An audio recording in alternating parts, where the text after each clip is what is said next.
भैया, ए भैया।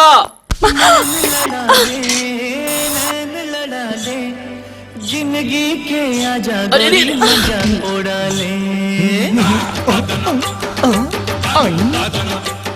छोटे भौजी यही तक किशन भैया फिसल गे। जिंदगी के आजा गोरी मजा उड़ा ले। राजू वीडियो बंद कर। तुम सोते रहो क्यों उठो? सोते रहूं? का? नहीं उठा दो ना।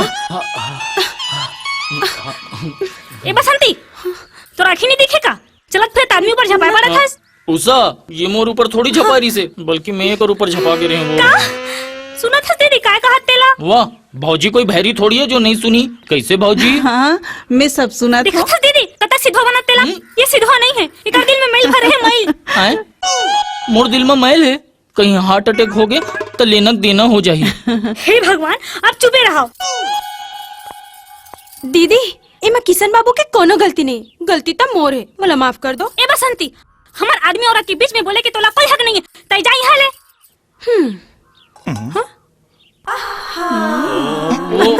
उषा तेवला काबर चिल्लातस वो बेचारी का सोचत होही?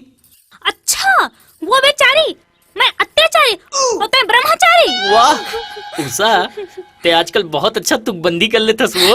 मोर दिल में आगी लगे और तोला मजाक लगत है। तुर दिल में आगी लगे?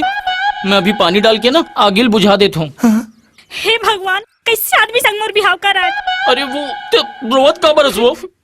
मोला तेरे से बात नहीं करना है। मैं तो ले बात नहीं करूं। दीदी भैया। अब मियां बीबी का कार्यक्रम समाप्त होते हैं। ये सिरागे साले।